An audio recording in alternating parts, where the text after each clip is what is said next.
Bismillahirrahmanirrahim. Assalamualaikum warahmatullahi wabarakatuh. Alhamdulillahi ala ihsanih wa syukru lahu ala taufiqihi wa amtinanih wa asyhadu an la ilaha illallah wahdahu la syarika lahu ta'ziman li sya'nih wa asyhadu anna Muhammadan abduhu wa rasuluhu da'ila ridwanih. Allahumma salli alaihi wa ala alihi wa ashabihi wa ikhwanih. Pada pertemuan yang lalu telah kita bahas bagaimana tentang tewasnya Fir'aun yang ditenggelamkan oleh Allah di Laut Merah dan kejadiannya pada tanggal 10 Muharram. Tanggal 10 Muharram. Allah berfirman, "Kam taraku min jannati wa uyun." Alangkah banyaknya taman dan mata air yang mereka tinggalkan. Fir'aun dan anak buahnya keluar meninggalkan kemewahan mereka. Taman-taman yang indah, mata air indah yang ada di Mesir mereka tinggalkan. Wa zuru'in wa maqamin karim, dan kebun-kebun serta tempat-tempat yang indah. Wa na'matin kanu fiha fakihin, kenikmatan, kemewahan yang selama ini mereka rasakan mereka tinggalkan. Kadzalik, dan demikianlah awrasnaha qauman akharin, kami wariskan kepada kaum yang lain. Fama bakat alaihimus samaa'u wal ardu wa ma kanu munzarin, maka langit dan bumi tidak menangisi mereka dan mereka juga tidak diberi tangguh. Maksudnya kata para ulama, tatkala Fir'aun dan bala tentaranya tewas, tidak ada yang sedih dengan tewasnya mereka. Ya, tidak ada yang sedih dengan tewasnya mereka.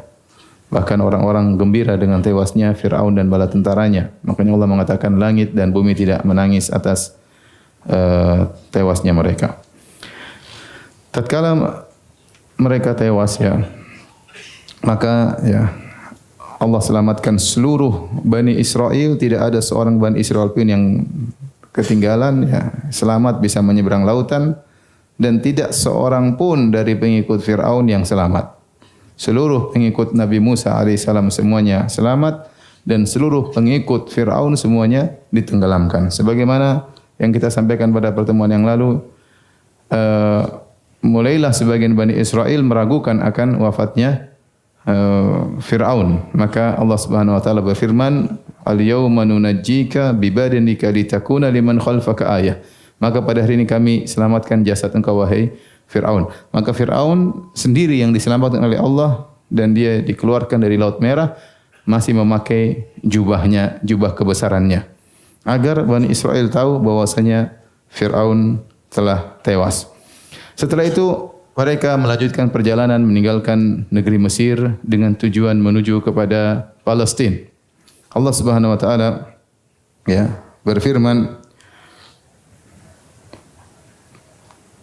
bahwasanya mereka tatkala melewati Bani Israel, ternyata mereka melewati tatkala mereka melewati Laut Merah, mereka mendapati sekelompok orang yang sedang menyembah berhala. Kata Allah Subhanahu wa taala, "Wajawazna bi bani Israil al-bahra fa atau ala qaumin yaqufuna ala asnamin lahum." Tatkala kami selamatkan Bani Israel melewati Laut Merah, mereka pun mendatangi suatu kaum yang sedang ukuf, yaitu sedang berdiam di berhala-berhala mereka yang mereka sedang sembah. Tiba-tiba Bani Israel berkata, "Qalu ya Musa ja'alana ilahan kama lahum alihah." Kata mereka, "Wahai Musa, jadikanlah kami sesembahan sebagaimana mereka punya sesembahan." Jadi pada kesempatan kali ini saya akan menyebut bagaimana, ya, akhlak Bani Israel yang kurang ajar sama Nabi Musa alaihi salam, ya. Mereka sudah melihat mukjizat Nabi Musa yang begitu banyak. Mukjizat Nabi Musa terhadap Fir'aun yang walaqad ataina Musa tis'a ayatin bayyinat. Kami sungguh telah berikan kepada Musa 9 mukjizat yang jelas.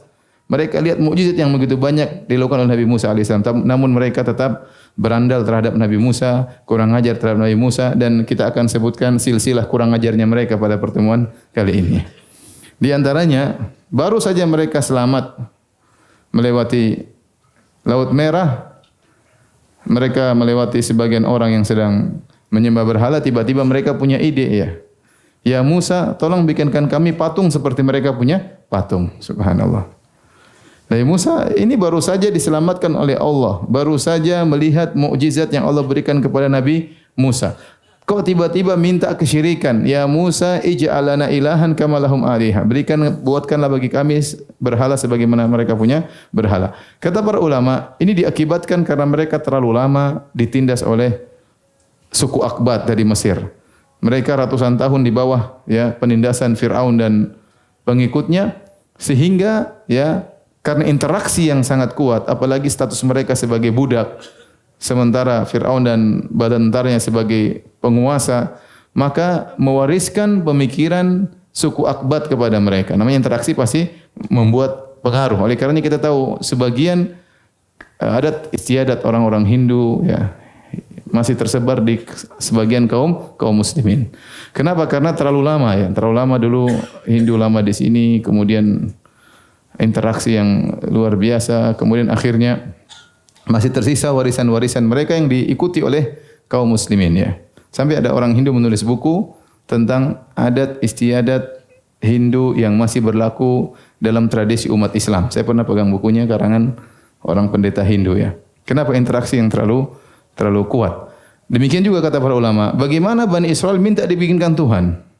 Padahal baru diselamatkan oleh Allah Subhanahu wa taala karena mereka terlalu lama berinteraksi dengan kaum Mesir. Ratusan tahun, apalagi status mereka sebagai anak buah, sebagai budak. Akhirnya mereka minta dibikinkan Tuhan. Maka apa kata Nabi Musa alaihissalam ya?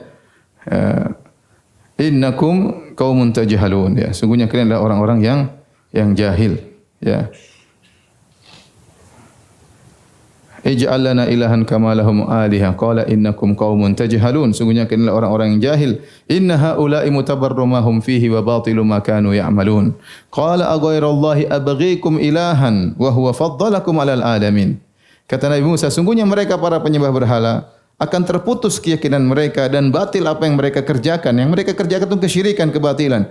Apakah kalian ingin aku mencarikan Tuhan lain selain Allah untuk kalian? Padahal Allah yang telah muliakan kalian di atas alam semesta.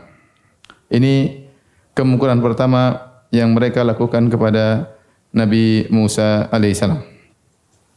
Kemudian Allah Subhanahu wa taala memanggil Nabi Musa alaihissalam dalam firman-Nya, wa wa'adna Musa 30 lailatan wa atmamnaha bi 10 fatama miqatu rabbih 40 lailah.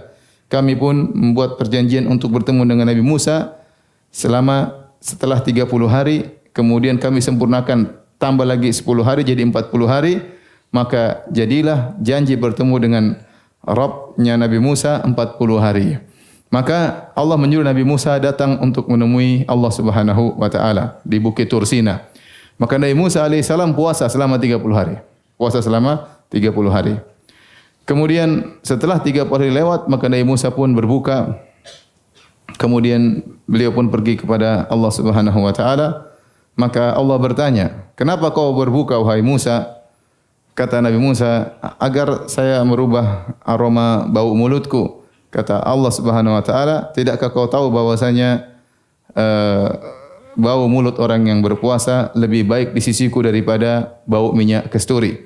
Pulanglah engkau dan berpuasa lagi 10 hari." Maka Nabi Musa pulang lagi, kemudian dia berpuasa 10 hari. Itulah firman Allah Subhanahu wa taala, "Wa atmamnaha bi 10." Kami pun suruh tambah lagi 10 hari. Fatamma miqatu rabbih 40 lailah. Maka jadilah waktu untuk bertemu dengan Allah 40 hari Nabi Musa berpuasa. Kemudian waktu Nabi Musa hendak pergi bertemu dengan Allah, Nabi Musa meninggalkan kaumnya, Bani Israel, yang baru saja diselamatkan dari kejaran Fir'aun dan bala tentaranya. Maka Nabi Musa alaihissalam wa qala li akhihi Haruna ukhlufni fi qaumi. Maka dia pun mengatakan kepada saudaranya, wahai Harun, tolong jadi khalifahku, yaitu penggantiku dalam mengurusi kaumku. Karena yang jadi rasul utama adalah Nabi Musa alaihissalam. Adapun Harun hanyalah pengikut Nabi Musa alaihissalam. Wa aslih wa la tattabi' sabilal mufsidin. Nabi Musa berkata, hendaknya kau berbuat baik dan jangan kau ikuti perbuatan orang-orang yang merusak. Ini isyarat dari Nabi Musa bahwasanya Bani Israel ini banyak yang kurang ajar ya. Makanya dia mengatakan, ya ukhlufni fi qaumi wa aslih. Hendaknya engkau menjadi penggantiku mengurusi mereka dan berbuat baiklah engkau wahai Harun. Wala tattabi' sabilal mufsidun. Jangan kau ikuti orang-orang jalannya orang-orang yang merusak. Dan Kalau orang dikatakan ada orang dikatakan ente yang baik ya, yang bertakwa kepada Allah ya, meskipun dia orang soleh dia jangan tersinggung. Dia jangan tersinggung. Allah Subhanahu wa taala berkata, "Ya ayuhan nabiyyu taqillah."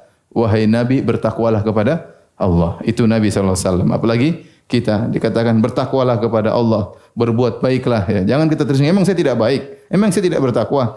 Enggak apa-apa. Nabi saja dibilang sama Allah, "Ya nabi, ya ayuhan nabi taqillah." Wahai Nabi bertakwalah kepada Allah. Lihatlah Nabi Musa berkata kepada Harun, wa aslih, wahai Harun. Nah Harun Nabi atau bukan? Nabi. Wahai Harun berbuat baiklah engkau. Ingat, jangan ikuti orang-orang perusak dari kalangan Bani Israel.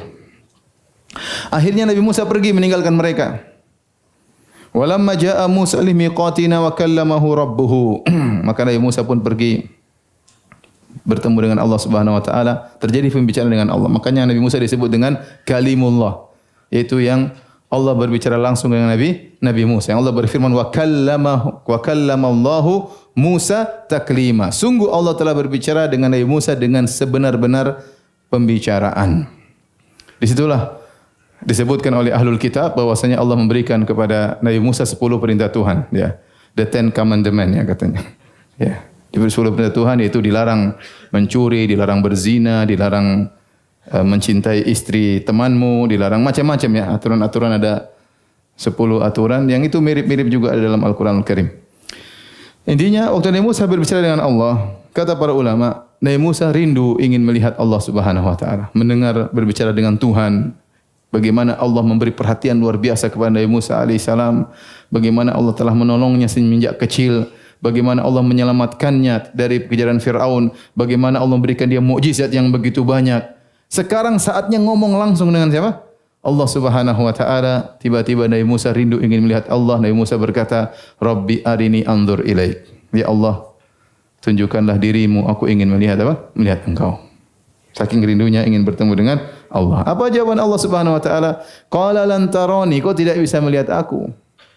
Artinya kemampuanmu tidak ada ya. Makanya orang tidak mungkin melihat Allah kecuali pada hari kiamat. Ya, Nabi sallallahu alaihi wasallam mengatakan dalam Sahih Muslim, "Ta'allamu annakum lan taraw rabbakum hatta tamutu." Ketahuilah kalian tidak akan melihat Rabb kalian sampai kalian meninggal dunia. Kenapa? Karena kemampuan kita enggak ada. Mata kita melihat matahari aja enggak mampu.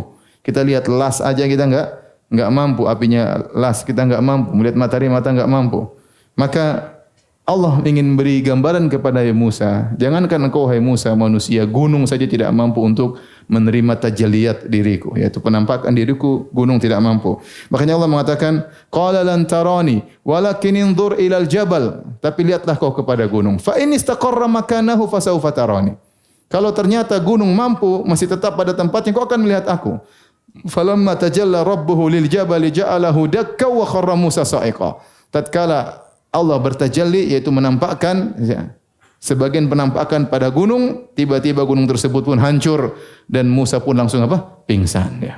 Ya, gunung aja yang begitu kuat, begitu kokoh, begitu besar, hancur apalagi Nabi Musa. Nabi Musa pingsan.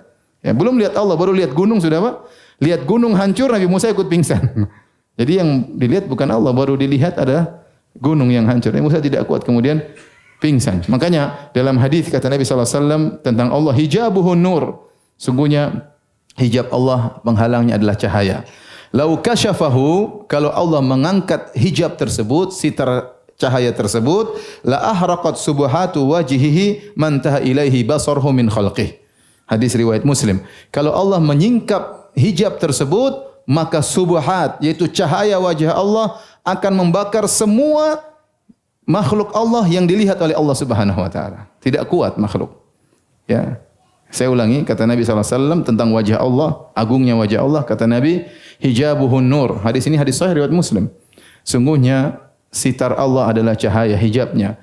Lau kasyafahu, seandainya Allah angkat hijab tersebut, la ahraqat subhatu wajhihi man taha ilaihi basarhu min khalqih. Maka cahaya wajah Allah akan membakar semua makhluk Allah yang dilihat oleh Allah Subhanahu wa taala.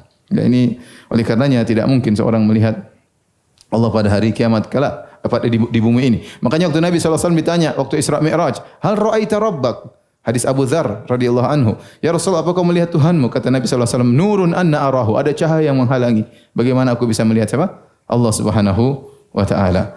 Wa kharra Musa sa'iqa, maka Nabi Musa pun pingsan. Nabi Musa pun pingsan. Ya. Oleh karenanya Rasulullah sallallahu alaihi wasallam ya pernah melihat seorang muslim marah kepada seorang Yahudi, ya. Yahudi tersebut bersumpah, ya, walladzi ikhtara Musa 'alal alamin, demi Allah yang telah memilih Nabi Musa di antara seluruh alam semesta. Maka seorang muslim tersinggung, bilang Nabi Musa dipilih di atas seluruh alam, Nabi Muhammad lebih hebat. Maka dia pun marah kepada Yahudi. Maka Rasulullah SAW tegur. Rasulullah SAW mengatakan, la tukhayyiruni bainal anbiya, jangan kalian mengatakan aku lebih baik daripada nabi-nabi yang lain. Maksudnya itu urusan Allah. Jangan ente kemudian Anda gara-gara mendahulukan saya, akhirnya Anda ribut sama yang lainnya gara-gara masalah mana lebih afdal, Nabi Musa atau Nabi Muhammad SAW. Jangan membela karena sekedar fanatik, ya. Nabi larang, ya. Yang jelas Nabi lebih mulia daripada semuanya. Tetapi Nabi ingin menjelaskan Nabi Musa juga mulia. Jangan sampai kau ingin membela saya, kau merendahkan Nabi Musa, itu maksudnya. Jangan sampai kau ingin membela saya, kau merendahkan Nabi Musa. Maka kemudian Nabi Muhammad SAW menjelaskan, fa inna nasa, ya, yus'aquna yaumal qiyamah. Sungguhnya pada hari kiamat semua manusia dibuat mati oleh Allah Subhanahu wa taala. Wa ana awwalu man yufiq, dan aku adalah orang yang pertama kali sadar dari pingsan tersebut. Fawajadtu Musa, tiba-tiba aku mendapati Nabi Musa batishan ala qa'imatin min qawaimil arsh. Tiba-tiba aku sudah melihat, waktu saya terjaga, saya sudah lihat Nabi Musa sedang memegang arsy Allah Subhanahu wa taala. Fala adri, aku tidak tahu. A'afaqa qabli, apakah dia lebih dahulu sadar daripada saya? Am juziya bisaqati at-tur, apakah dia tidak dipingsankan oleh Allah karena sudah pernah dipingsankan waktu di dunia gara-gara minta lihat Allah Subhanahu wa taala. Jadi Nabi ingin menjelaskan, ya, jangan kalian gara-gara ingin menyanjungku akhirnya kalian mencela siapa? Nabi yang lain. Jangan kalian mencela Nabi Musa. Buktinya waktu hari kiamat Allah mematikan seluruh manusia dan saya yang pertama kali bangun. Tiba-tiba waktu saya sadar, saya lihat Nabi Musa sudah sadar. Apakah dia lebih sadar dahulu sebelum aku? Tentu berarti dia dimulia dalam sisi ini. Atau dia tidak dimatikan gara-gara dia sudah pernah dipingsankan sebelumnya waktu di dunia, dan dalam dua kondisi tersebut Nabi Musa punya kelebihan di situ. Ya, oleh karenanya kita katakan secara umum Nabi Muhammad SAW lebih afdal daripada seluruh Nabi, tapi ada sebagian-sebagian hal yang memang sebagian Nabi memiliki kelebihan. Ya. Contoh seperti Nabi Yusuf alaihissalam paling tampan di antara seluruh para Nabi. Ya. Paling tampan di antara seluruh para Nabi dengan pernyataan Nabi, waqad u'tiya syatral jamal. Yusuf telah diberikan setengah ketampanan. Taib. Akhirnya Nabi Musa waktu pergi meninggalkan kaumnya, ternyata kaumnya bikin ulah lagi, ya. Kata Allah Subhanahu wa taala, ya. Wattakhadha qaumu Musa min ba'dihi min huliyihim ajlan jasadan lahu khuwar. Alam yarau annahu la yukallimuhum wa la yahdihim sabila. Ittakhadhuhu wa kanu zalimin. Waktu Nabi Musa pergi, mereka bikin patung sapi.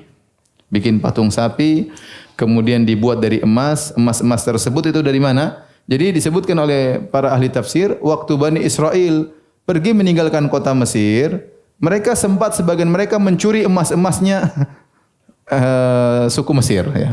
Sekalian kita diusir, sekalian apa kita nyolong. Akhirnya mereka bawa pergi. Ketika mereka sudah lewat Laut Merah, Nabi Musa tegur, ini tidak halal bagi kalian, kalian nyuri barang. Akhirnya mereka, ya, humilna auzaran min zinatil qaumi faqadhafnaha. Kata mereka, ya Musa, kami ini membawa emas-emas haram, maka kami pun lempar. Ternyata waktu mereka membuang emas-emas tersebut diambil oleh seorang namanya Samiri. Samiri ini tokoh yang kita tidak jelas tentang hakikatnya, tapi disebutkan oleh sebagian tafsir dia bukan Bani Israel, tapi dia ngikut Bani Israel. Maka Samiri mengambil emas tersebut, kemudian dia bikin patung sapi. Dia bikin patung sapi. Kemudian patung sapi tersebut ternyata setelah dibuat patung, ada suara keluar dari patung sapi tersebut, suara yang tidak jelas. Bukan suara berbicara, tapi ada suara bunyi. Apakah ada angin masuk dari duburnya, kemudian keluar ke mulutnya. Intinya ada suara yang aneh. Dan dia berkata, hadza ilahukum wa ilahu Musa fanasi. Ini patung sapi Tuhannya kalian dan Tuhannya Musa. Cuma Musa lupa, dia pergi jauh-jauh cari Tuhannya di sini. Tuhannya siapa? Sapi. Afala yarawna alla yarji'u ilaihim qawla. wala yamliku lahum dharran wala naf'a. Tidakkah mereka tahu bahwasanya ini sapi tidak bisa ngomong sama mereka? Kalau mereka aja ngomong, sapi enggak bisa jawab. Bagaimana dianggap Tuhan? Dan sapi ini tidak bisa beri mudarat, tidak bisa beri manfaat. Tetapi ada keajaiban sapi tersebut, ada suara yang keluar. Itu membuat mereka menyangka ini apa? Tuhan. Dan ini suatu hal yang aneh, bagaimana mereka menyembah yang lebih hina daripada mereka. Taruhlah ini sapi, ini kan sapi ya. Gimana Anda manusia nyembah apa? Sapi. Tetapi kalau saya katakan kita sudah bicara tentang akidah, terkadang otak seorang tertutup. Dan kita lihat sekarang di alam nyata, betapa banyak orang nyembah sesuatu yang lebih rendah di bawahnya. Orang nyembah sapi, ya. Orang nyembah pohon, orang nyembah patung, orang nyembah mayat. Ya. Dia masih bisa bergerak, mayat enggak bisa apa dia sembah. Ini tidak lain karena otak mereka sudah dimasukin oleh iblis. Kalau kita mau berpikir sehat, gimana ente nyembah mayat? Tapi orang lakukan. Gimana entah nyembah sapi? Mungkin jutaan orang, mungkin miliaran orang nyembah apa? Sapi. Dianggap sapi adalah Tuhan. Ya. Tapi gimana akal sehat menyembah patung? Kita bilang miliaran orang nyembah apa? Patung. Ada enggak? Ada, buktinya banyak. Makanya saya katakan kalau sudah bicara akidah, terkadang akal seorang tidak jalan. Allah ajak pikir, bagaimana kalian menyembah sapi, hewan yang lebih rendah daripada kalian, yang tidak bisa menjawab perkataan kalian. Dia tidak bisa berbicara dan tidak bisa menjawab perkataan kalian. Ya. Tapi memang dia punya keajaiban sapi tersebut, ada suara yang keluar. Nabi Musa bertanya kepada Samiri, "Ma khatbuka ya Samiri?" Kenapa? Apa yang kau lakukan? Qala basurtu bima lam yabsuru bihi, faqabattu qabdatan min athari rasul, fanabadhtuha wa kadzalika sawwalat li nafsi. Ternyata Samiri, waktu Fir'aun tenggelam, Jibril datang naik kudanya. Ya, di antara Jibril masukin apa? Pasir ke dalam mulutnya siapa? Fir'aun, sebagaimana kita jelaskan pada pertemuan yang lalu. Waktu Jibril, Rasul maksudnya Jibril, waktu dia datang kemudian naik kuda, setiap langkah kudanya ada bekasnya. Bekas ada yang mengatakan tiba-tiba yang dipijak oleh kudanya Jibril berwarna hijau. Bekas pijakan kuda tersebut diambil oleh siapa? Oleh Samiri. Dikumpulkan. Ini suatu yang luar biasa. Entah siapa yang kasih wahyu kepada dia, kemungkinan iblis ya. Intinya dia ambil, setelah dia ambil, waktu dia bikin patung dia campurkan dalam patung tersebut, tiba-tiba timbul keajaiban. Keluar suara meskipun bukan berbicara. Nah, orang kalau sudah lihat sedikit keajaiban dianggap apa? Ah, ini Tuhan, ini ada suara. Akhirnya mereka sembah sapi tersebut. Makanya akhirnya waktu Nabi Musa datang, dalam ayat yang lain kata Allah Subhanahu wa taala, "Wa ma a'jalaka an qaumika ya Musa?" Apa yang buat kau terburu-buru ke sini? Ya. Qala hum ala athari wa ajiltu ilaika rabbi litarda. Nanti mereka akan nyusul aku ya Allah. Aku segera datang kepada engkau agar engkau ridha. Jadi Musa itu rindu ingin ketemu Allah. Kok segera datang sini? Ya karena aku ingin engkau ridha ya Allah. Qala fa inna qad fatanna qaumaka min ba'dika wa adallahumus Samiri. Wahai Musa, sungguhnya kami telah menguji kaummu dan mereka telah terfitnah oleh siapa? Samiri. Ternyata waktu Nabi Musa datang, lihat ada patung sapi. Jadi mereka joget-joget di situ ya. Joget-joget. Musa ngapain cari-cari Tuhan, Tuhannya di sini. Dia lupa Tuhannya ada di sini. Nabi Harun sudah tegur, wa laqad qala lahum Harun min qablu, ya qaumi inna ma futintum bih wa inna rabbakumur rahman fattabi'uni wa ati amri. Wahai kaumku, ya, sungguhnya kalian sedang terfitnah. Tuhan kalian adalah Allah Subhanahu wa taala. Ikuti aku, ya. Ikuti aku, jangan kalian membangkang kepadaku. Namun mereka tidak dengar Harun. Harun orangnya halus, lemah, tidak seperti Nabi Musa. Macam-macam dipukulin oleh Nabi Musa. Harun orangnya lembut, ya. Maka mereka mengatakan, ya, lan nabraha alai akifina hatta yarja ilaina Musa. Kami akan terus beribadah di patung sapi ini sampai Musa kembali. Kamu tidak ada urusannya. Ya, wahai Musa, wahai Harun. Waktu Nabi Musa datang, dia bawa alwah. Alwah itu lembaran-lembaran dari batu yang Allah tulis, ya. Isinya tadi 10 perintah apa? Tuhan atau sebagian dari Taurat. Intinya dia bawa untuk dibacakan kepada kaumnya. Nabi Musa waktu dibilang sama Allah, kaummu sudah menyembah sapi, Nabi Musa marah, tetapi dia tidak begitu marah. Ya. Begitu dia lihat patung sapi di hadapan mata dia, maka langsung Nabi Musa wa alqal alwah, maka dia lempar itu apa? Batu yang isinya tulisan firman Allah. Maksudnya Kalau kita dia lempar Al-Qur'an gampangannya. Saking marahnya itu apa namanya? Al-Qur'annya versi Taurat itu dia lempar. Kemudian dia pun marah kepada kaumnya, dia datang kepada Nabi Harun ya. Kemudian ya apa namanya? Fa akhadha bi ra'si akhihi yajurruhu ilaih. Maka dia pegang kepala Harun, dia tarik Harun. Saking marahnya. Nabi Harun mengatakan, "Ya bena umma, la ta'khudh bi lihiyati wala bi ra'si." Jangan kau pegang jenggotku dan kepalaku. Marahnya bukan kamu tuh ngapain, enggak. Kamu tuh ngapain gitu lah. Ditarikin. Saking kuatnya Nabi Musa alaihissalam. Kata Nabi Harun, "Wa kanu yastad'afuni." Mereka menganggap aku lemah. Wa kadu inna qaumi istata'afuni wa kadu yaqtulunani. Mereka menganggap aku lemah, bahkan mereka mau bunuh saya waktu saya tegur-tegur. Dan Nabi Harun tidak berkutik di hadapan Bani Israel. Ini menunjukkan Bani Israel kurang ajar. Nabi Musa pergi, mereka bikin apa? Syirik. Nabi Musa datang, Nabi Musa marah. Akhirnya ditegur, Samiri diusir. Akhirnya Nabi Musa pun mengambil sapi tersebut, kemudian dibakar, ya, kemudian bakaran tersebut dilemparkan ke lautan. Setelah itu Nabi Musa alaihissalam menyuruh mereka untuk bertobat, ya. Untuk bertobat kepada Allah Subhanahu wa taala yang Allah Subhanahu wa taala ya sebutkan dalam Al-Qur'an, ya. Faqtulu anfusakum. Cara bertobatnya kata Allah, faqtulu anfusakum. Bunuhlah diri kalian. Ya, bertobat, tapi tobatnya dengan apa? Bunuh. Dan ini syariat zaman dahulu. Akhirnya dipisahkan.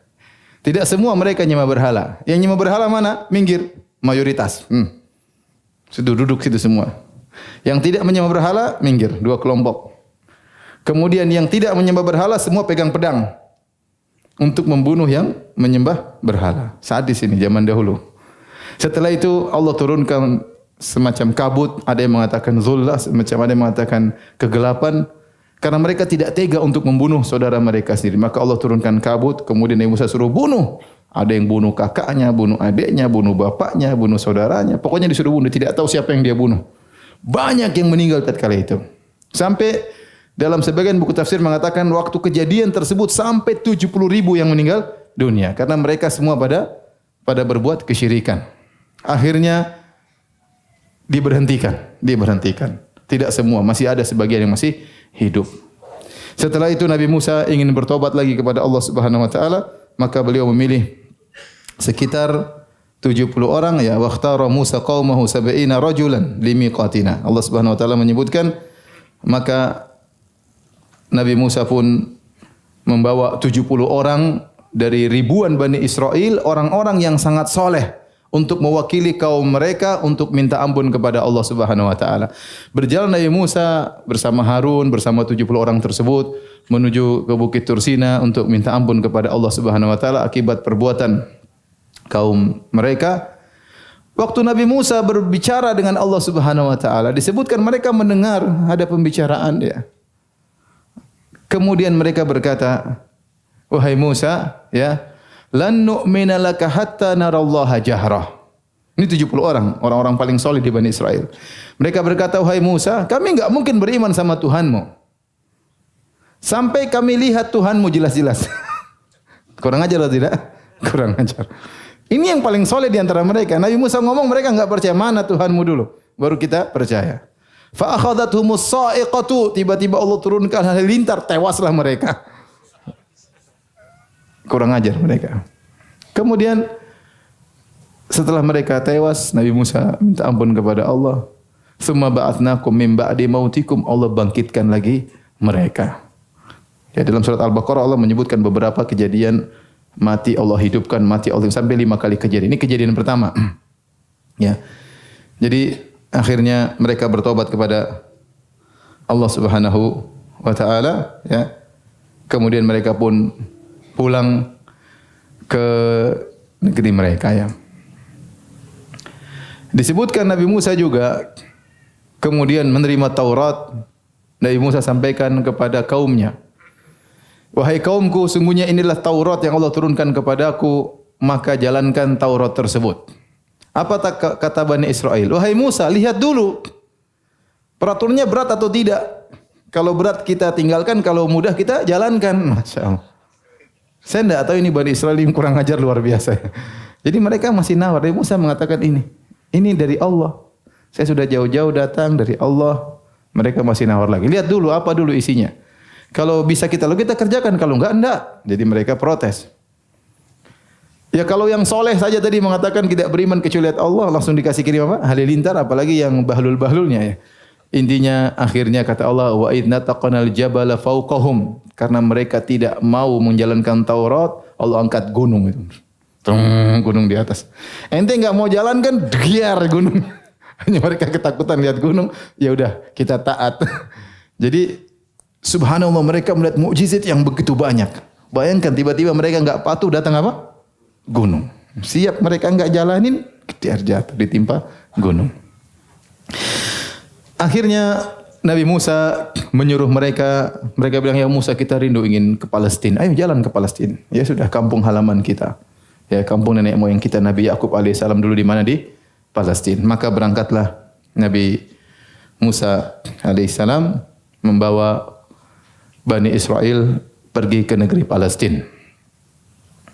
Allah sebutkan dalam Al-Quran, "Uzkuru ni'matallahi 'alaikum idh ja'ala fiikum anbiya'a wa ja'alakum muluka." Allah mengatakan, wahai Bani Israel, ingatlah nikmat yang Allah berikan kepada kalian. Tatkala Allah jadikan kalian banyak di antara kalian nabi-nabi, nabi ini, nabi anu, semua dari Bani Israel. Wa ja'alakum muluka, dan kami jadikan kalian tadinya diperbudak oleh Bani Israel, sekarang tidak. Kalian sudah punya rumah sendiri, kalian punya pembantu, mungkin kalian punya tidak diperbudak lagi oleh suku Fir'aun, suku Akbat ya. Wa atakum ma lam yu'ti ahada minal alamin, dan Allah telah berikan kepada kalian kenikmatan yang Allah tidak berikan kepada umat-umat yang lain ya. Di mana kenabian di kalian orang-orang cerdas, kalian pokoknya banyak kenikmatan yang Allah berikan kepada kalian. Setelah Allah sebutkan nikmat-nikmat, Allah perintahkan, ya qaumi udkhulul ardal muqaddasata allati kataballahu lakum. Masuklah kalian kepada tanah suci yang telah Allah catat untuk kalian.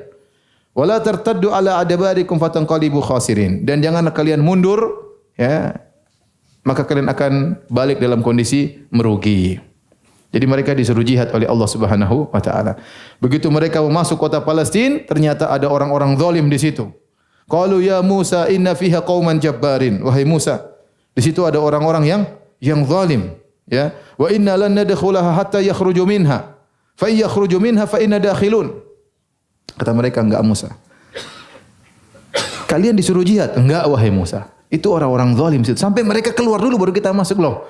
Kita ini disuruh ngeluarin mereka? Enggak, mereka keluar dulu baru kita masuk. Subhanallah.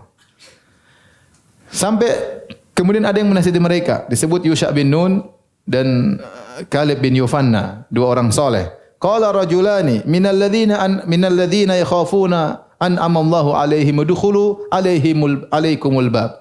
Udkhulu alaikumul bab fa idza dakhaltumuhu fa innakum ghalibun. Kata mereka ya. Udkhulu alaihimul bab, dua orang soleh mengatakan masuklah kalian perangi mereka ya. Fa idza dakhaltumuhu, kalau kalian masuk pintu tersebut, fa innakum ghalibun, kalian pasti menang. Ini orang-orang zalim, namun tidak kalah zalim daripada Firaun. Firaun lebih hebat daripada mereka ini. Bala tentaranya lebih banyak, Firaun lebih jago, tapi Allah selamatkan kita, Allah menangkan kita. Ini mereka kecil. Kenapa kalian tidak masuk? Apa jawab mereka? Ya Musa, inna lan nadkhulaha abadan ma damu fiha. Mereka ngeyel, wahai Musa, selama-lamanya kami tidak akan masuk. Ya. Selama mereka masih di situ, kami tidak bakalan masuk. Terus perkataan mereka yang kurang ajar, kata mereka, fadhhab anta wa rabbuka faqatila innaha huna qaidun. Kalau gitu Musa, kau saja sama Tuhanmu sana perang. Kita nunggu di sini hasilnya. Yang menakjubkan mereka mengatakan, pergilah engkau dan Tuhanmu, bukan Tuhan kita. Fadhhab anta wa rabbuka, pergilah engkau dan Tuhanmu. Ini kan Tuhan kita bareng-bareng, ini Nabi kurang ajar sama Nabi Musa alaihissalam. Saat itu Nabi Musa ini memang kaum brengsek. Adapun kisah dalam buku tafsir bahwasanya ternyata ada orang raksasa-raksasa di situ ya, yang tinggal di Palestina Ya, kemudian sebagian kaum Nabi Musa jalan masuk ditangkap sama raksasa, ditangkap 9 orang, dimasukkan kantongnya. Ya. Kemudian dibawa ke bosnya di sini. Siapa ini kecil-kecil ini? Oh ini kaum Nabi Musa. Itu semua khurafat. Ya. Semua khurafat. Disebutkan di antara raksasa-raksasa tersebut namanya Auj bin Nuk. Auj bin Nuk adalah seorang yang tingginya 3.300 hasta, ya, 333 sepertiga hasta, ya. 3.333 sepertiga apa? Hasta. Itu kira-kira 2 kilometer tingginya. Kira-kira berapa? 2 kilometer, ya.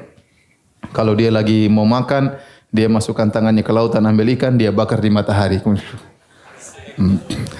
Ya, itu dongeng semua kata Ibnu Katsir, ini enggak benar, Israiliyat, tidak ada dalilnya. Kalau ternyata yang di Palestina memang besar-besar itu ya pantaslah Bani Israel ketakutan. Gimana ngelawan raksasa kayak gitu. Sebutkan akhirnya Nabi Musa ngelawan Auj bin Nuk itu yang jagoan mereka karena Nabi Musa aja tingginya enggak sampai ke mata kakinya. Nabi Musa punya tongkat panjang dan Nabi Musa bisa loncat 5 meter, kemudian tongkatnya 5 meter bisa sampai ke mata kakinya. Maka waktu Nabi Musa bunuh diri lempar, ciat, ting, mati dia, ya. Sesuai dengan ukuran, loncat 5 meter, tongkat 5 meter, kena karena mata kakinya apa? Tinggi, ya. Itu semua khurafat. Yang benar mereka orang biasa. Makanya disuruh untuk apa? Berjihad. Tatkala mereka tidak mau berjihad, mereka akhirnya mundur. Dan tidak mungkin Nabi Musa maju sendiri. Tidak mungkin Nabi Musa masuk. Nabi Musa maju dengan Harun, dengan Yusha bin Nun dan Kalib bin Yohanna. Cuma 4 orang lawan mereka begitu banyak. Akhirnya tidak jadi berjihad. Tatkala itu Nabi Musa berkata, "Qala rabbi inni la amliku illa nafsi wa akhi." Ya Rabbku, aku tidak bisa menguasai kecuali diriku dan saudaraku. Fafruq bainana wa bainal qaumil fasiqin. Berilah hukuman keputusan antara kami dengan orang-orang fasik ini. Nabi Musa menamakan kaumnya orang apa? Orang fasik. Allah berkata, "Qala fa innaha muharramatun alaihim." Sungguhnya Palestina jadi haram bagi mereka. Arba'ina sanatan yatihuna fil ard. Selama 40 tahun mereka akan tersesat di atas muka bumi. Maka waktu mereka pulang meninggalkan Palestina, mereka dibuat tersesat oleh Allah Subhanahu wa taala. Mau ke mana enggak bisa, balik lagi ke situ. Mau ke sana, ke utara, balik lagi ke situ. Mau ke selatan, balik lagi. Mereka tinggal di suatu padang yang mereka kemudian beranak pinak di situ selama 40 tahun dan mereka tidak bisa keluar dari situ. Kemanapun mereka pergi, kondisinya selalu kembali kepada tempat yang sama. Disebut dengan masa tih, yaitu masa mereka disesatkan oleh Allah Subhanahu wa taala. Allah berkehendak bisa. Mau pakai kompas, mau pakai mata angin, tetap aja kembali lagi ke tempat yang sama. Allah bikin mereka tersesat. Nah, di dalam masa-masa mereka tersesat tersebut terjadi banyak kejadian. Ya. Di antaranya, ya, mereka mengeluh kepada Nabi Musa. Ya, ya Musa, ini padang pasir panas banget. Ya. Mintalah kepada Tuhanmu agar menaungi kita. Maka Allah kirim apa? Ya, gomama. Ya. Wa anzalna alaikumul gomama. Ya. Allah turunkan apa? Awan. Jadi mereka kemana-mana adem, luar biasa. Ini mukjizat bukan? Mukjizat. Bayangkan mereka kemana-mana ada awan datang. Semua panas mereka adem. Allah ingatkan, kami berikan kalian nikmat begitu banyak, kami turunkan awan. Sementara orang semua kepanasan. Kemudian setelah itu mereka bilang, wahai Musa, kami lapar. Kata Allah, wa anzalna alaikumul manna wassalwa. Allah turunkan makanan. Al-manna wassalwa. Ada yang mengatakan makanan dari surga, ada yang makanan dari langit. Intinya makanan tersebut turun. Manna wassalwa. Manna ada yang mengatakan makanan yang siap dimakan, ada yang mengatakan tumbuh-tumbuhan, biji-bijian yang enak. Intinya manna tersebut nyantol di pohon-pohon. Mereka tinggal ambil, tinggal makan. Adapun salwa adalah burung yang mudah untuk ditangkap. Tidak susah. Tinggal mereka panggang, mereka makan enak. Ya, mereka makan. Sudah dikasih kenikmatan. Makanan bukan makanan biasa. Ya. Ini makanan kalau istilah kita restoran yang paling enak. Manna wa salwa. Datang tinggal makan. Lama-lama mereka bosan. Kata mereka, fad'u lana rabbaka yukhrij lana min baqaliha wa kithai wa fumiha wa adasa wa saliha. Ya. Ya Allah, ya Musa, mintalah kepada Tuhanmu ganti makanan ini. Jangan manna salwa terus. Kami ingin makan ketimun, pengen makan adas, pengen makan bawang putih, bawang merah, ya, sayur-sayuran. Kata Nabi Musa, "Qala atastabiduna alladhi huwa adna billadhi huwa khair ihbitu misran fa inna lakum ma sa'altum." Kalian mau ganti makanan lezat ini dengan sayur mayur, ketimun, bawang putih, bawang merah, adas. Itu di mana-mana juga ada. Kalian tinggal pergi ke sana kalian dapat. Kenapa susahnya? Kalian ingin makan sayur tinggal pergi ke sana, ambil, ya tinggal mana salwa turun lagi. Subhanallah, mereka apa? Mereka tidak pernah puas. Jadi selalu nuntut kepada mintakan, tapi tidak patuh kepada Allah Subhanahu wa taala. Luar biasa. Jadi mukjizat yang mereka dapatkan itu banyak sekali. Kemudian juga mereka haus, ya.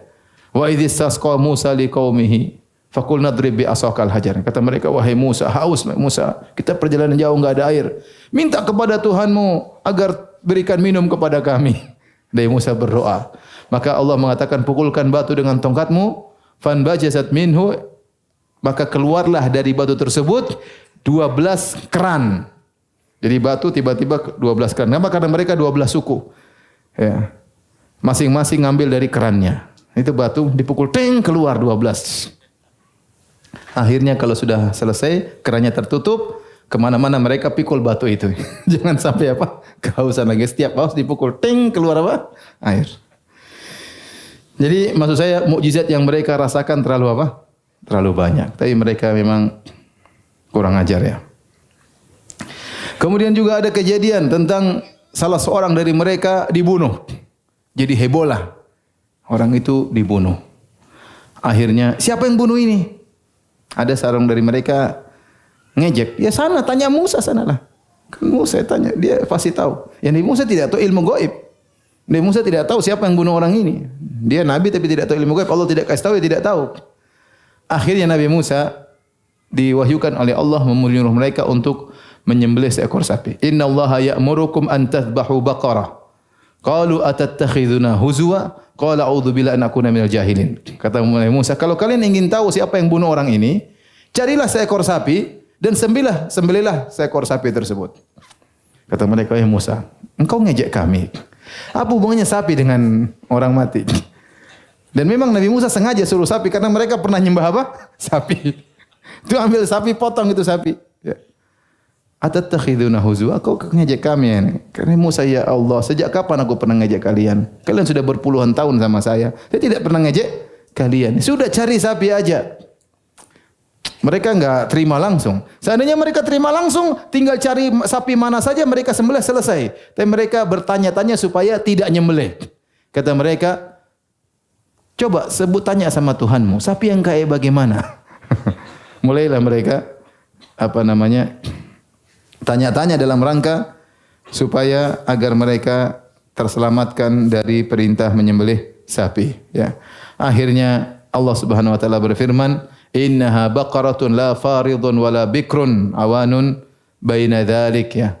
Semakin banyak syarat-syaratnya, harus begini, harus begini, harus begini, tanya lagi harus begini, harus begini, harus begini. Sampai semakin sulit. Akhirnya mereka tanya terus gimana lagi? Akhirnya syaratnya semakin banyak yang Allah sebut dalam surah Al-Baqarah. Akhirnya mereka dapati sapi tersebut cuma satu di antara seluruh pemilik sapi, cuma sesuai yang memenuhi syarat, cuma satu ekor sapi. Ini ada sapinya satu ekor aja. Mereka datang kepada pemiliknya, sapi tolong kita mau, nggak bisa. Mau beli sapi ini harganya emas seberat sapi ini. Akhirnya mereka setengah mati kumpulin emas untuk bisa membeli sapi itu.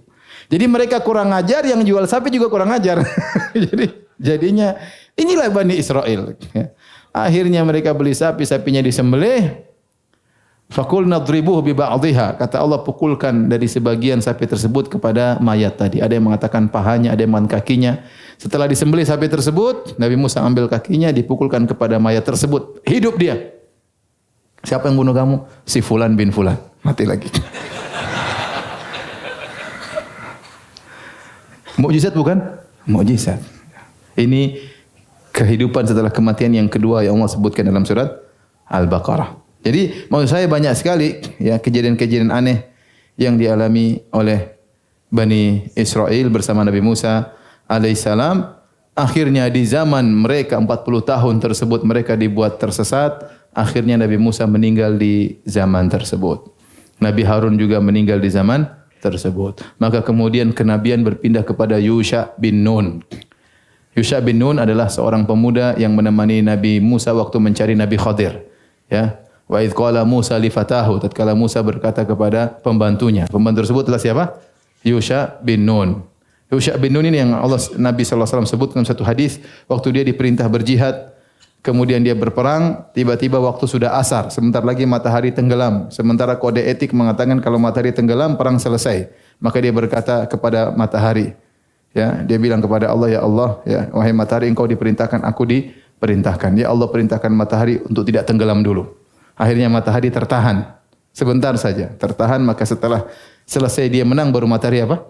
Tenggelam. Jadi Allah pernah menahan matahari, ya, untuk kemenangan Nabi siapa? Yusha bin Nun. Nah, Nabi Yusha bin Nun inilah yang kemudian akhirnya membawa Bani Israel untuk masuk lagi ke Palestina. Masuk lagi ke Palestina. Entah di situ mereka bertemu dengan musuh atau tidak, atau mereka berjihad atau mereka tidak berjihad, tidak dijelaskan dengan detail, tapi intinya mereka kemudian masuk ke dalam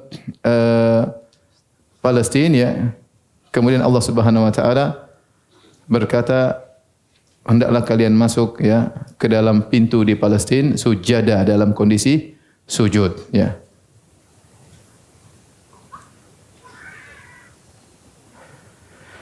Tapi waktu mereka disuruh sujud untuk masuk maksudnya sujud masih dalam kondisi ruku.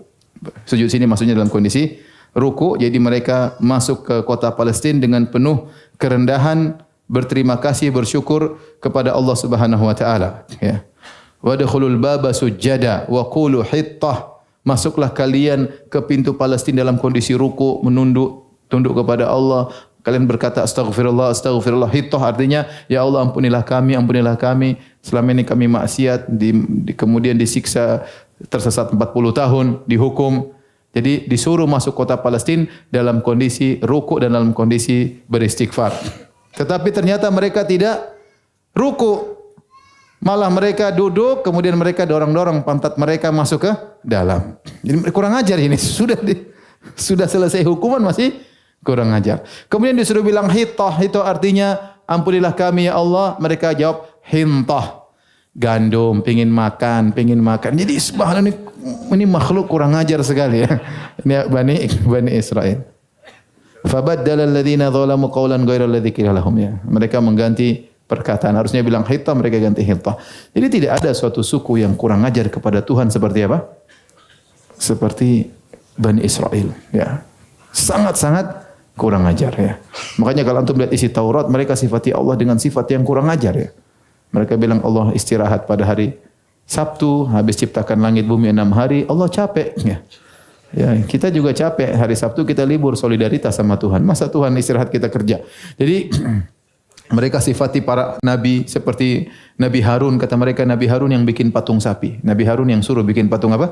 Sapi. Padahal dalam Al-Quran Nabi Harun yang ngelarang. Mereka bilang Nabi Daud alaihissalam naksir sama istri orang, kemudian akhirnya dia intip istri orang, akhirnya dia suruh suaminya perang supaya mati, bahkan dia berzina dengan istri orang sebelum, mengerikan. Bilang mereka nabi tentang Nabi Nuh, tentang Nabi Lut, tentang. Jadi mereka menggambarkan nabi-nabi Bani Israel dalam Taurat rusak. Kalau nabi-nabi saya rusak, apalagi apa? Bani Israelnya. Jadi inilah, ya, kisah Nabi Musa, dan akhirnya Nabi Musa disebutkan waktu Nabi Musa meninggal dunia, datang malaikat maut kepada Nabi Musa alaihissalam dalam bentuk menjelma menjadi manusia. Kemudian dia ingin mencabut nyawa Nabi Musa, ya. Kata malaikat, ajib rabbak, penuhi panggilan Rabbmu. Nabi Musa marah. Falatama Musa ainal malakil maut. Maka malaikat maut ditampar oleh Nabi Musa, matanya keluar. Kata para ulama, karena malaikat waktu itu dalam menjelma menjadi apa? Manusia. Maka sebagian sifat manusia ada pada malaikat. Maka ditampar oleh apa? Nabi Musa malaikat tersebut. Sehingga matanya buta, ya. Maka malaikat lapor kepada Allah, ya. Kata malaikat, ya Allah, engkau mengutusku kepada hamba yang tidak mau mati. Dia telah merusak mataku. Kata Allah, ya. Maka Allah kembalikan mata malaikat tersebut. Kembalilah kepada hambaku Musa. Kemudian bertanya kepada dia, kau ingin kehidupan? Ya. Kalau kau ingin kehidupan, letakkanlah tanganmu di seekor banteng, ya. maka berapa bulu yang ada di tanganmu, maka itulah umurmu. Ya. Kemudian setelah itu kau akan mati. Maka akhirnya malaikat bilang, wahai Musa, kau ingin hidupan, maka letakkanlah tanganmu di atas seekor banteng. Berapa rambut atau bulu yang ada di tanganmu, itulah ukuran berapa tahun yang kau akan hidup. Kemudian Musa bertanya, setelah itu kematian. Kata Nabi Musa, sebaiknya saya mati sekarang aja. Akhirnya Nabi Musa pun meninggal dunia. InsyaAllah pada pertemuan ke depan kita akan cerita bagaimana setelah Yusha bin Nun menempati Palestina, sampai mereka terusir, mereka dibunuh, mereka tersebar di mana-mana, sampai mereka mendirikan negara Israel Raya sekarang. Bi'idhnillahi ta'ala, wallahu ta'ala alam bisawab. Kalau ada yang bertanya saya persilakan, kita dengarkan azan dikumandangkan terlebih dahulu. Taib, kita jawab pertanyaan. Mohon penjelasan Ustaz, manakah yang lebih utama untuk dilakukan apabila saya datang salat Jumat pada saat azan? Bolehkah langsung salat sunnah atau berdiri dulu menunggu azan lalu salat sunnah pada saat khutbah? Kedua, pada saat khutbah langsung duduk atau salat sunnah terlebih dahulu? Jawabannya, kalau kita masuk masjid sementara dikumandangkan azan kedua, yaitu azan sebelum khatib berkhutbah, maka sunnahnya kita langsung salat sunnah, ya. Tidak menunggu azan selesai. Kenapa? Karena menjawab azan hukumnya sunnah, sementara mendengar khutbah hukumnya apa? Wajib. Kalau kita menunggu azan selesai, maka kita akan salat sunnah tatkala khatib sedang berkhutbah. Dan itu kita akhirnya meninggalkan sebagian kewajiban. Tetapi kalau kita tatkala di azan dikumandangkan kita salat sunnah, berarti kita hanya meninggalkan sunnah menjawab apa? Azan. Jadi kesalahan banyak dilakukan oleh orang, kalau sudah azan mereka berdiri dulu, jawabin azan selesai baru mereka apa? Salat. Harusnya langsung salat saja. Ya, sehingga tatkala khatib berkhutbah mereka sudah bisa dengar dari awal. Kondisi kedua, kalau dia datang khatib sudah berkhutbah, maka tetap dianjurkan salat sunnah tetapi yang ringan, ya. Tidak harus baca surat setelah Al-Fatihah, ya, tapi intinya salat yang cepat karena kita ingin melaksanakan salat tahiyatul masjid dan segera mendengarkan khutbah daripada khatib.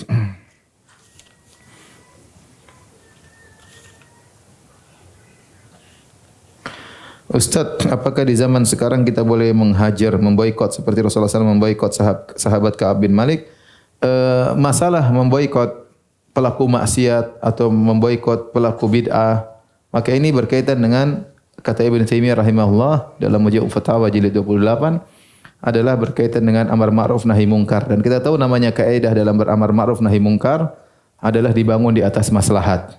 Jika penerapan amar ma'ruf nahi mungkar mendatangkan kemaslahatan, maka lakukanlah. Jika ternyata mendatangkan mudarat yang lebih, maka tidak perlu dilakukan. Nah, di zaman Nabi waktu Ka'ab bin Malik radhiyallahu anhu tidak ikut perang, berarti Ka'ab bin Malik melakukan bid'ah atau melakukan maksiat? Maksiat.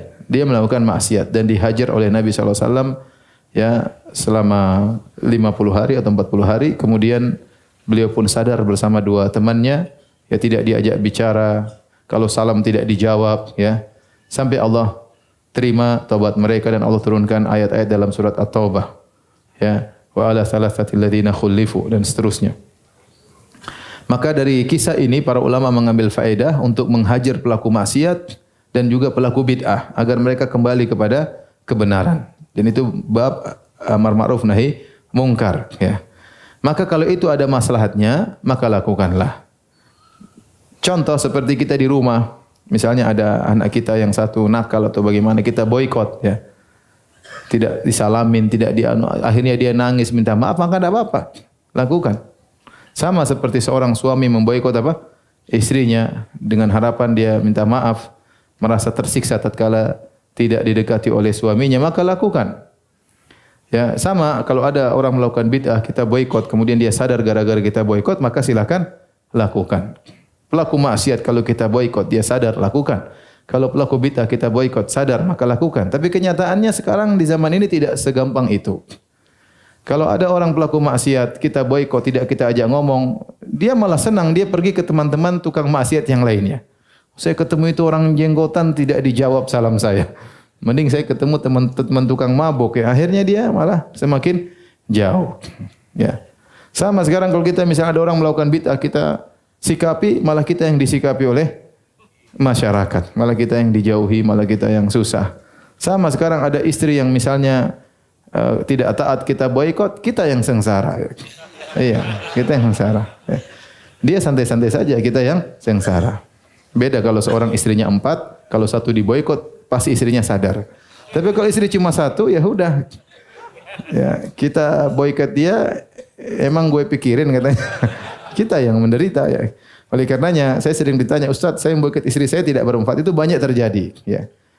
Maka cara untuk menanggulangi permasalahan tersebut bukan dengan memboikot. Tapi intinya itu adalah masalah ijtihadiyah, dilihat kondisi. Selama pemboikotan tersebut bermanfaat, lakukan. Kalau tidak, maka tidak perlu dilakukan. Tidak perlu dilakukan.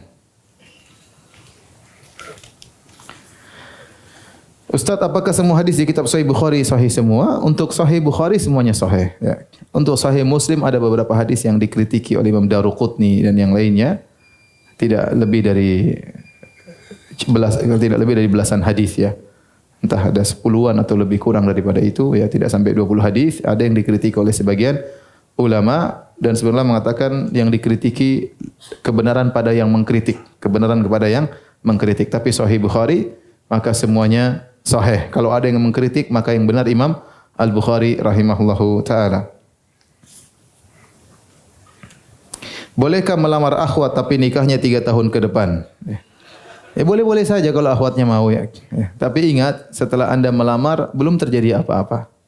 Ya, itu bukan kekasih Anda, ya apalagi istri Anda. Maka dia wanita seperti yang lainnya. Tidak boleh Anda bermesraan dalam WhatsApp, tidak boleh. Kalau membicara maka harus ada orang ketiga, tidak boleh berkhulwat karena dia bukan siapa-siapa. Ana cuma booking ya. Kalau dia batalkan bookingan terserah dia. Ya, tapi intinya seharusnya kalau ngelamar langsung aja, jangan lama-lama. 3 tahun kelamaan. Tapi kalau Anda saking cinta sama dia, ya sudahlah, saya booking ya sudah. Ya itu yang penting dia setuju. Itu urusan masing-masing. Kalau keluarganya setuju enggak ada masalah. Tapi ingat setelah lamaran itu tidak terjadi apa-apa. Dia masih wanita yang seperti wanita yang lain. Tidak boleh bermesraan, tidak boleh chatting-chattingan, pacar-pacaran di chattingan, tidak boleh. Ya, tidak boleh berkhulwat dan yang lainnya. Kenapa harus 3 tahun ya, akhi? Kasihan. Duit enggak ada kayaknya. Ustaz, apakah ada hadis yang menyatakan akan ada pernikahan di surga antara Siti Asiyah dengan istri Fir'aun dengan Nabi Muhammad SAW dan Maryam dengan Nabi Muhammad? Saya tidak tahu hadis ini ya. Jika ada, apakah ada amalan untuk hadir dalam pernikahan tersebut? Nah, hadisnya aja belum tentu ada.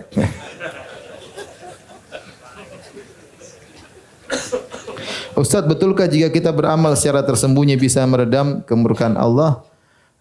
Kata Nabi SAW, shadaqatus sir tudfi'u ghadabar Rabb. Sedekah yang dilakukan diam-diam meredamkan kemurkaan Allah Subhanahu wa taala. Maka kebiasaan salaf dahulu mereka bersedekah diam-diam, tidak ingin ada seorang pun yang tahu ya. Bagaimana jika punya pasangan hidup yang selalu kepo dengan penghasilan suami hingga susah untuk beramal dengan cara sembunyi-sembunyi? Apalagi punya sifat namam, suka mengadu domba. Mohon nasihatnya. Nasihat saya, nasihati itu istri ya. Nasihat istri enggak boleh ya. Enggak boleh namam ya. Kepo ada batasannya, tidak boleh semua harus dikepoin ya. Ya. Intinya istri mau tahu mau enggak tahu tetap saja antum bersedekah ya. Emang kalau ketahuan emang dilarang sedekah. Ya. Kalau antum ketahuan punya duit dilarang sedekah, berarti ente memang tidak pantas jadi suami. Ya. Anda berarti lemah. Padahal kata Allah Subhanahu wa taala, "Ar-rijalu qawwamuna 'alan nisa." Lelaki itu pemimpin pada wanita. Kata Ibnu Katsir, umara, yaitu apa? Raja bagi wanita. Nah, kalau Anda punya uang, Anda tidak bisa bersedekah sama ibu Anda karena ketahuan jumlahnya sekian. Kalau kurang diomelin istri, Anda tidak pantas jadi suami. Mau nikah sama siapa saja, Anda memang tidak pantas jadi suami. Maka Anda harus tegas, harus tegar hadapi istri. Nah, tidak boleh seperti ini. Ya, kamu tahu uang saya, ini saya punya hak untuk bersedekah kepada istri, bersedekah kepada yatim. Kecuali kalau kamu kurus, baru kamu protes sama saya. Kamu masih gemuk, masih nyaman. Kekurangan apa yang saya berikan sama kamu? Ya. Kalau istri udah kurus, sakit-sakitan, ya. Kemudian nggak dikasih makan, ya memang dia ente sedekah, ente kurang ajar namanya. Istri didahulukan. Tapi kalau istri alham nyaman, gemuk, bahkan berusaha diet dan yang lainnya. Terus ya sudah ente sedekah aja, ngapain dengar seperti itu. Teorinya begitu. Intinya lembut ya. Lembut tapi jangan mengalah. Kalau sudah urusan apa? Sedekah jangan mengalah, apalagi silaturahmi kepada keluarga. Tapi demikian saja, kurang lebih saya mohon maaf. Subhanakallah bihamdik asyhadu an la ilaha illa anta astaghfiruka wa atubu ilaik. Assalamualaikum warahmatullahi wabarakatuh.